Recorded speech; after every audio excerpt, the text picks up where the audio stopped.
Hello, I'm Corelli. Welcome to my YouTube channel, or to any other place where you're watching me. It might be Instagram as well, or Facebook. If you're on YouTube, of course, I want to urge you to subscribe to my channel for more content and to enable all notifications.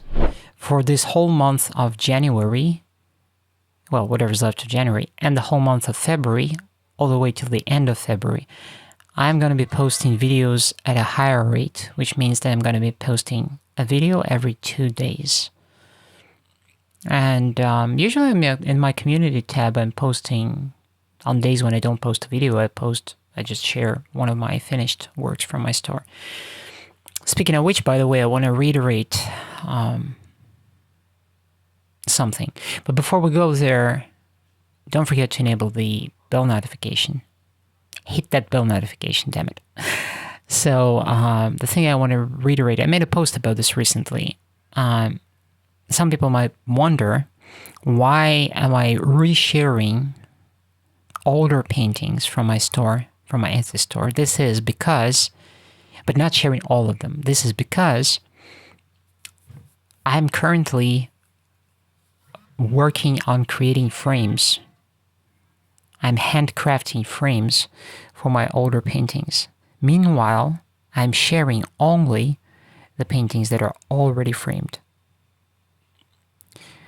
Once I have frames for every older unframed work, I will upload them to my Etsy store as well. And then I'll start sharing them too. Now, for now, it is what it is. And making frames is quite a process, I got to tell you. A few episodes down the road, I'm going to make a special episode exactly about frame making and how exactly am I doing that. So you can see how much work goes into it. I don't buy frames. I make everything from raw materials myself. But the thing is that with these panels, for example, or with many of my older and not so very old stretched canvas paintings, is that they're just not framed. So I can't really put them out on Etsy because they don't have any hanging hardware on the back, and you basically just maybe you can hang them on a nail by the underframe. It kind of sucks though, because I can do it because I'm the painter and I know how to do it properly so that it wouldn't damage the canvas from the inside.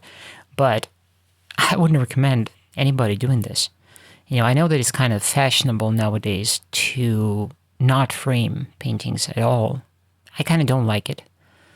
Or let's say that I don't necessarily like it every time. For the most part, I prefer to have paintings framed.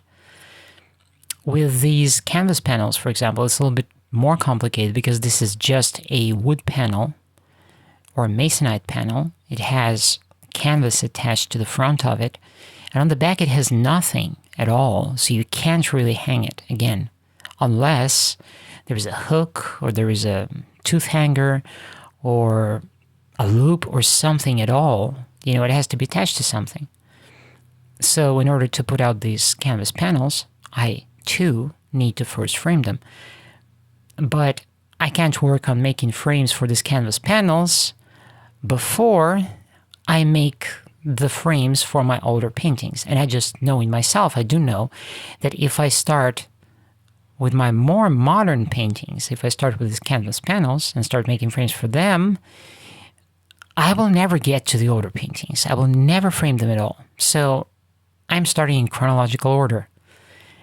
I've already made some frames. Some of my older paintings that I've shared before are already framed, and I can't wait to share them.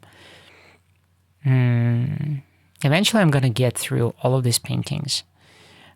Hopefully the weather will improve in February. It will get warmer around here, and that will allow me to open up the garage and to start, you know, working a lot more with saws and with the trimmer, and it's just going to be easier on my lungs, and it's going to be easier overall.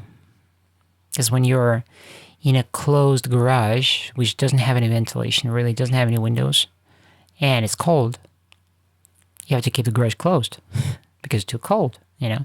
But that means that if you're doing any woodworking, you're doing that indoors, and without any ventilation, you have all this sawdust floating around, which is very annoying, very irritating. It gets everywhere. And working like that is just extremely exhausting. I tried it. It's difficult. It's just difficult. And there is a lot of cutting, a lot of trimming, a lot of sanding, a lot of this kind of work to be done. So I kind of put this framing project on the back burner, sorta, for now.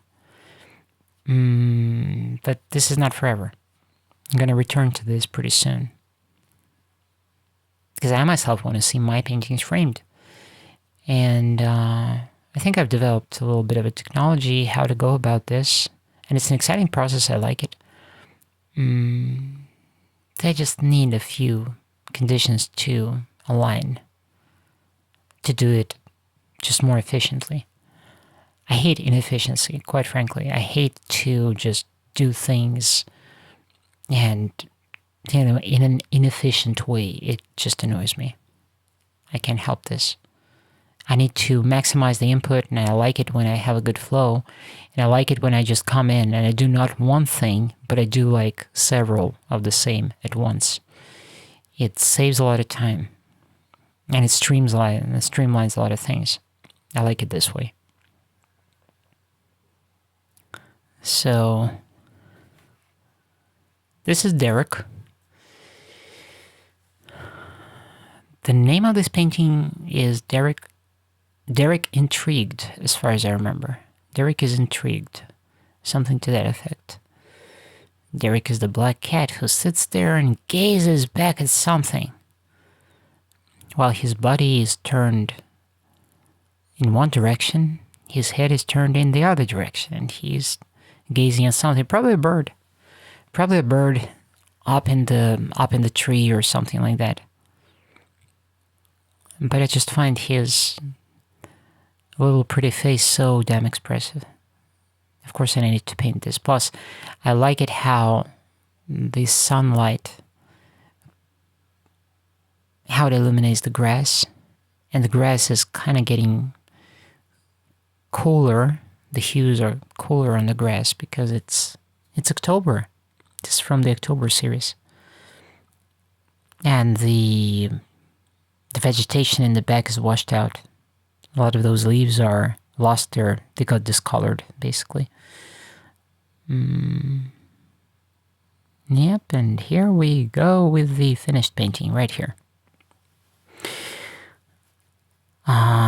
Thank you very much for being with me, and until next time, ciao.